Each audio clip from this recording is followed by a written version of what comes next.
I think my screen is currently shared. Can I get confirmation on that? All right, wonderful.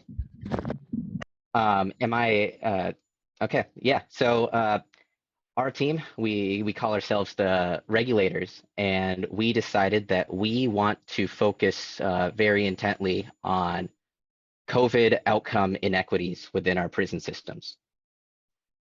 So just to kind of jump right into a few quick facts. 1 in 5 prisoners completely under the control of US judicial system has contracted COVID-19. That number varies quite a bit, with certain states like South Dakota having rates as high as 60% of all prisoners contracting COVID-19. So we look at this impactful map created by the Marshall Institute.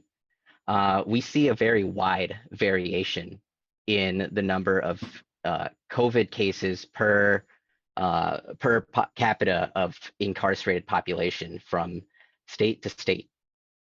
And just from looking at a map like this and knowing very little about, knowing basically the common assumptions about prison spending and how developed our prison systems are throughout the country, we decided that we wanted to think hard about what's actually causing these disparities, not just in cases per capita, but in COVID deaths per capita.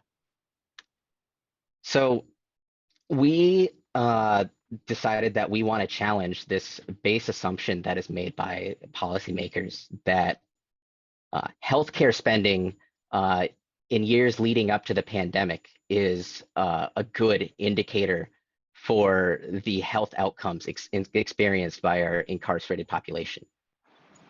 So we wanted to instead develop a way to see if we can see if there's a causal relationship between the treatment of our incarcerated populations and health outcomes.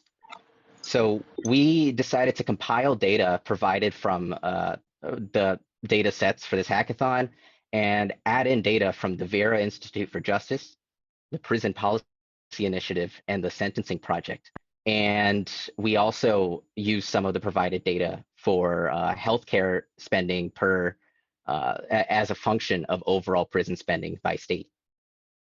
From all of the prison data we collected, we decided to create an index that we call punitiveness.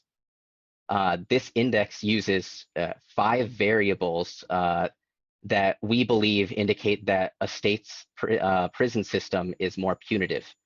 These variables are the percent of a state's population that's over the age of 55, the percent of a state's population that has, at the time of measurement, been in the prison for over 10 years, whether a state allows for the death penalty, whether the state prison system allows for unpaid labor for prisoners, and what the incarceration rate is for the state's population at large. And just a little bit too much information about statistics, but we normalized it so that all these variables are a measure from 0 to 1. And because we don't have the expertise that would be required for a very large project on this scale, we decided that step 1 for creating an index would be to weigh them equally. And then hopefully hear some feedback from the audience as to whether that is a good or a bad idea. So to do our analysis, we use a Python library called DOWHY. It's a very interesting causal inference library that allows us to model the causal mechanisms between various parameters. And it essentially allows us to do all of the science of causal inference so long as we have the art side of it covered. So a few other notes before I dig into the juicy results. We have no intertemporal variation in health. We assume no intertemporal variation in the health interventions that occurred in our prisons over the course of the pandemic. interventions were fairly consistent state to state. 42 of our states had data across all of data for prison spending that we could use for this, and we were very happy to find that careful model specification exceeded what we could find just from doing a normal regression. So on to some of our results. We first decided to look at whether a causal relationship exists between our percent of spending for healthcare on prisons alone and our outcomes measured as cases per capita and deaths per capita. And we found that there was actually very little confidence of a causal relationship here, with a p-value of 0.3. We decided to enhance our model a little bit and add in a few individual components of our index score. So our over 10%, and our over 55 are among those. So we ran this causal model and found, as before, that healthcare spending really muddies the outcome, and it shows that there's very, very little causal variation that is explained by healthcare spending. So I guess the landmark of our analysis was testing out our index, which is made up of 5 variables compiled by 5 very impactful organizations. And when we flat out asked the question, does our index score of punitiveness work as an estimator for total inmate deaths during the COVID-19 pandemic? And we had very strong results.